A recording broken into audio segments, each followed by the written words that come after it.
Okay, so we're going into the book of Matthew, chapter 8. And when he was come to the other side into the country of, I'm sorry, Gersenes? Ger, Gergesenes? Gergesenes? I'm sorry. I am terrible. Let me get this. I am not really good at these words. Okay, so there we go. Strong's G 1086. Gerasenas. Oh my goodness, I'm not gonna be Gerasenas.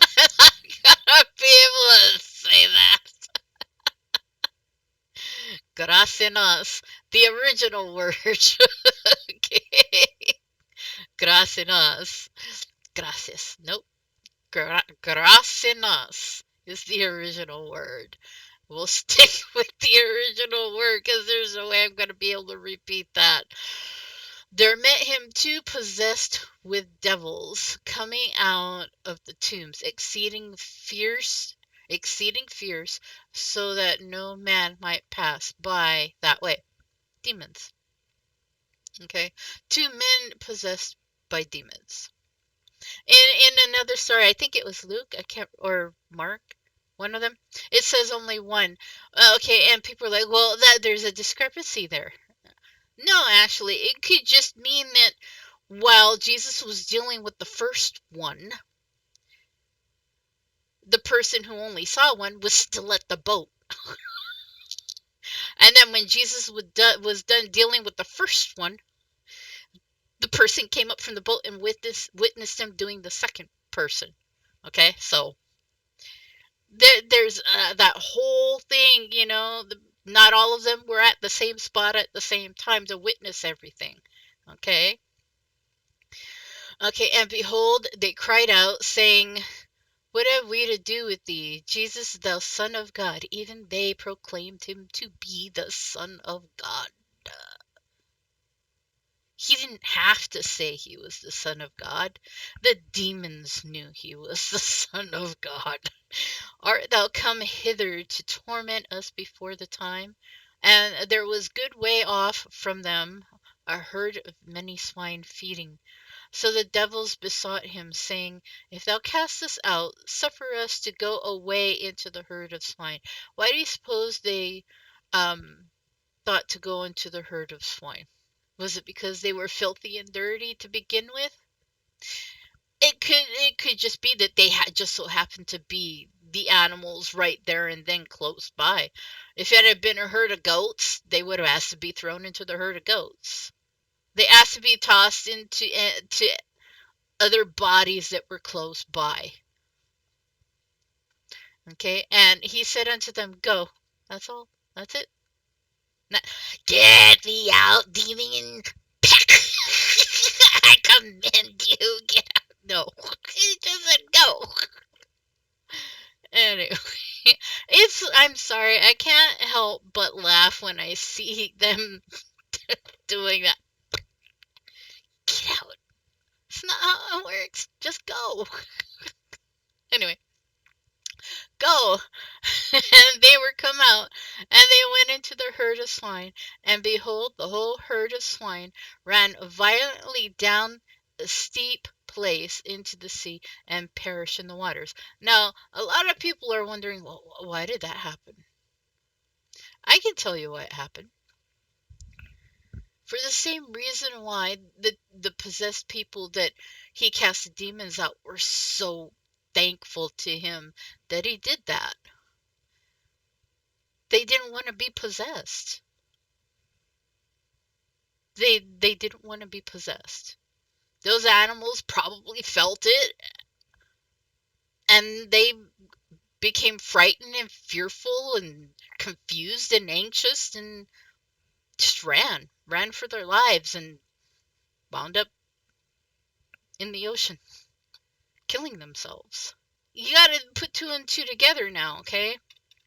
These demons were in a body. They didn't want to be cast out of the bodies, but if they absolutely had to be cast out of the bodies, they wanted to be put in other bodies. Why would they destroy the bodies that they were just put into if they wanted to be in bodies? Okay? No, these animals knew, they felt it, they felt the evil, they feared it, they ran, and they died. They committed suicide, unfortunately, for those poor things. Okay? Animals feel evil too. They have fear too. Whether you consider them clean or not, they still have souls. God created them. He gave them souls too. Just not the same as ours. Okay? Even the earth has a soul. God gave the earth a soul. That's why you see the earth crying out, when will this all be over? You know? And then they that kept them fled and went their ways into the city and told everything, and that was befallen to the possessed of the devils.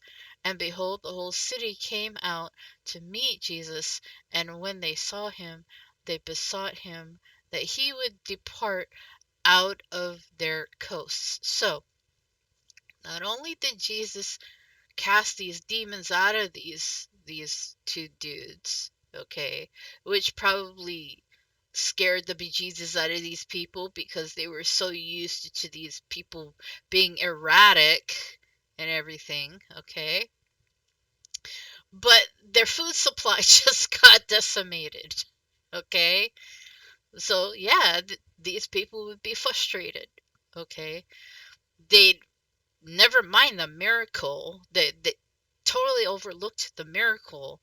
Our food is gone. You destroyed our food. Beat it.